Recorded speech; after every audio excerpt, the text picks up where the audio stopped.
Corruption by P.K. Armstrong. Chapter 40. The following morning, after a quick shower obligingly provided by the nurses, Angel headed out. It was early when she left, and Christopher was still sleeping peacefully. Angel thought long and hard about where she was going next. She agreed with Christopher.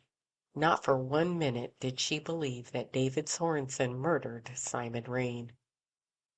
After tossing and turning, sleeping for about 4 hours, and then tossing and turning again, it hit her at about 4 in the morning. She then decided she would finish Christopher's case, not because he couldn't, but because she knew once the solution hit him, they would not be able to keep him in bed. She made 2 calls on the way. First to a friend in the real estate business. Once speaking with her, she realized she had the beginning of a motive. The land bordering Sorensen Farms was up for sale, and it was mainly down to 2 groups. One, the consortium headed by Simon Rain, the other was a surprise. She parked in the space where she had previously parked and got out of her car looking around. The farm looked especially inviting this morning. The mist had faded away and the sun was bright, with not a cloud in the sky. She could hear birds chirping and see them flitting about, but no one was in sight. There were no cars in the lot save for hers, and no work vehicles could be seen or heard. She paused in her advance toward the main building and listened again. She heard only the horses whinnying and the sound of them stomping their hooves. Making up her mind, she changed direction and headed toward the stables. "Can I help?" a voice said from behind her. Turning around, Angel came face to face with Olivia Sorensen. At least that was her deduction based on what Ellis and Claire had told her. Olivia Sorensen was a beautiful woman, tall, with long dark hair pulled back in a ponytail. She moved gracefully towards Angel with a welcoming smile on her lips. She was wearing a work shirt, jeans, and riding boots, and still managed to look as if she was walking a runway. "Hi, I'm Angel." They shook hands. "I'm looking for Theodore? Teddy? I don't know. I haven't seen him yet today." She looked Angel up and down and smiled suggestively. "Let's see if one of the hands knows where he is." She led the way to the stables. "Tom! Tom, are you out here?" she called. A short, stocky man with a weathered face peered out from a stall. Yes, Mrs. Sorensen. What can I do for you? "Tom, Angel's looking for Teddy. You've seen him this morning?" Yes, ma'am. He went out for a ride about 15 minutes ago. Probably headed toward the north boundary. Angel didn't miss the look that passed between Tom and Olivia. Olivia turned and led the way back out to the yard. "North boundary, Olivia? What is so important about the north boundary?" Olivia glanced at Angel. "Teddy can be a little obsessive. We have plans to expand, so we'd like to add the acreage at the northwest boundary. Teddy resents that other parties are interested in purchasing the land that he feels is his birthright. Teddy wants to be the first Sorensen to add to the family land in 100 years." Angel nodded and thought for a moment. Olivia Sorensen had just confirmed motive in the death of Simon Rain. Last night, Angel kept trying to reconcile the death of Simon Rain and David Sorensen's schemes, but couldn't. Even after Sorensen's maniacal confession, the death of Simon Rain didn't fit. David Sorensen would have never taken that kind of risk, at least not at this stage.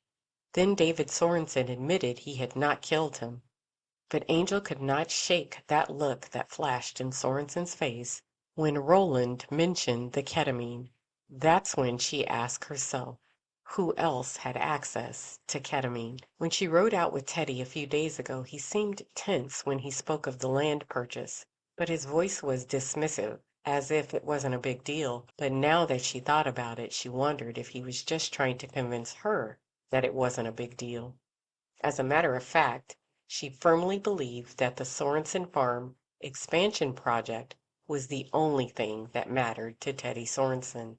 "The land deal. You had some competition led by Simon Rain?" Olivia Sorensen stopped and stared at Angel, her eyes narrowing. Yes, is that important? I mean, I don't want to sound insensitive or unfeeling, but Simon Rain was not a nice person. It's not surprising someone murdered him. Do you know how Simon Rain was murdered? Olivia shook her head. Ketamine. Angel watched as the color left Olivia's face and her mouth dropped open. Does Teddy have access to ketamine, Olivia? Olivia stared at Angel with a look akin to horror. I don't. Why are you asking? What has Teddy done? Angel's manner softened. She didn't believe Olivia was involved. Olivia, she said calmly, does Teddy have access to ketamine? Olivia's eyes grew wider and she bit her lip. Finally, she looked at Angel and nodded slowly. Olivia, I'm going to need a horse. If Angel hadn't been on her way to confront Teddy Sorensen, she would have actually enjoyed the ride. Now the sun was high in the sky, making it unseasonably warm, but the constant light breeze made the heat less stifling, more like a warm blanket. She could hear a symphony of birds, bees, and bugs serenading her as she rode unwaveringly. She heard the stream as she passed the area Teddy had pointed out earlier, and when she reached the fork in the path, she took the route that headed northwest. She soon spotted the land and outcropping which marked her destination. She looked at her cell phone when it chimed and nodded her head. Things were in place. She dismounted immediately, staking her horse in the shade of a tree, and continued on foot. 50 feet from where she left her horse, she spotted him. Teddy was leaning on a part of the fence that came closest to the rocks and trees on the property in question. If he leaned out, he could touch a very large boulder that almost looked as if it were deliberately placed. Taller than a city bus, it was surrounded by several smaller, although still quite large, boulders. Do you ever jump that fence and climb onto those rocks? Angel calmly asked. Teddy did not seem surprised to see her. Little did she know he had received a text from Olivia telling him she was on her way to meet him and asking, "What did you do?" "The view from the top is stunning," he responded in a friendly manner. He stood upright and turned just as she reached him. "I looked you up. You are a cop." "I used to be. Private investigator now." "Why did you quit?" "Things were changing, and I didn't like who I was going to have to be to fit in. I just wanted to do my job." Teddy nodded and leaned over the fence again. Angel stayed where she was, about 12 feet away. "This is the only place I've ever fit in. Being born a Sorensen means history, legacy, and responsibility. It's my destiny." "Not all of your family feels that way," Angel ventured. Teddy cocked his head to glance at her, but kept leaning on the fence. "David." He rightly guessed where Angel was going with the statement. "Did you know David was arrested on charges of corruption, kidnapping, and assault?" Teddy nodded again. "David is the opposite of myself. He never belonged here. He doesn't see the Sorensen name as a legacy, just a way to get what he wants." "And what does David want?" Angel asked. "Power, money, and he wants people to fear him." He paused and suddenly turned to face Angel. "David does not deserve all of this." His arms flung out to embrace the view, and his voice was full of vehemence. "You know he tried to set up a deal to buy the land." Angel nodded, confirmation that David Sorensen was the man behind the second consortium. "He was trying to siphon money out of one of the family trust accounts to do it. He tried to hide behind the consortium, but one of his partners let something slip. All I had to do was ask the right questions to discover the truth." "And if he succeeded?" Teddy shrugged. "He probably would have walked away, not replacing the money he took, and collecting profits from the businesses built in the complex." "Did you talk to him about it?" Teddy shook his head. "No, you can't talk to David. You can only do what he says. I figured I would try to get him to repay the trust later." Angel and Teddy fell silent, both looking at the beauty in the land surrounding them. It was peaceful, and in any other situation would have lulled her to relaxation, but she needed to be on her guard with Teddy. Why didn't David just ask the executors of the trust to purchase the land? Because the trust is worded in a way that prohibits using funds in the trust to start a business or purchase property. Olivia and I have made great strides in getting bank financing. We could have done it. We could have used David's business acumen, but that's not what he wanted. I still could have worked around that, though. And then Simon Rain moved in with his own consortium. Teddy gave a curt nod. It wasn't the consortium. Simon Rain was hedging his bet and attempted to blackmail David into giving him a part of David's consortium. David wasn't threatened. He knew how to beat Simon. He shook his head in disgust and hit the fence with a balled-up fist. He was corrupt, just like David. How dare he? He is a lowlife, bottom feeder who doesn't belong with the Sorensens. We've been here hundreds of years, leaders, pillars in this community, and we will be here another 100 years. He looked at Angel, his eyes glossed over, and began slowly walking towards her. I wanted to ask you out. I thought it would be good to have a woman like you by my side. Of course, you would have to quit your job, but you would be busy here on the farm. Angel knew reality was slipping for Teddy Sorensen, but she needed one more thing from him. She took a step towards him. First, tell me how you got rid of Simon Rain. Teddy chuckled. David is the one that actually gave me the idea.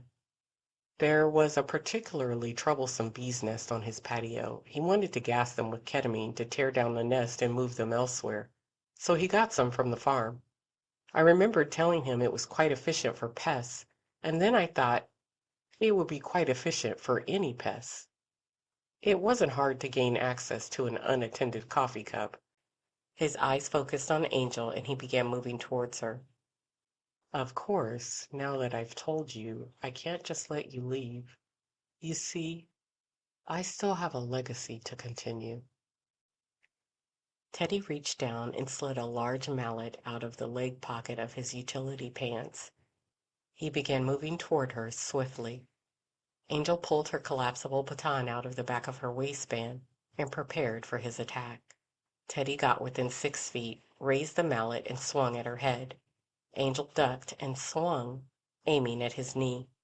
Teddy yelled in pain and went down, but only part way. Angel stood her ground. Teddy was angry now, and despite the fact she had probably shattered his kneecap, he came at her again, unbalanced, his weight heavy on his other leg. He raised the mallet, and Angel was prepared to evade his strike, but she didn't get the chance. Suddenly, Teddy was down again, writhing and jerking with two distinct taser electrodes attached to his side and back. Angel glanced up to where Detective Mindy Bashinda stood. She had come around the boulder and hopped the fence while Teddy was busy attacking her and Angel was defending herself. 2 uniformed police patrolmen flanked her. Thank goodness her second call panned out. Angel sighed with relief and sank to her knees. She hadn't been looking forward to taking Teddy down.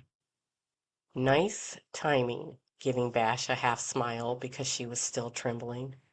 She watched as the 2 patrolmen handcuffed Teddy Sorensen. Bash walked over to Angel and helped her upright. Were you able to hear everything? Angel asked. Bash nodded. Mostly. And what we didn't hear, I'm sure the camera picked up. She jerked her head, and Angel looked over to see another uniformed officer handling her smartphone with the skill of a Hollywood cameraman. The officer grinned at Angel and gave her a little salute before she followed the other officers. Nice, Angel said and grinned at Bash. Just don't tell Roland how close I let him get to you.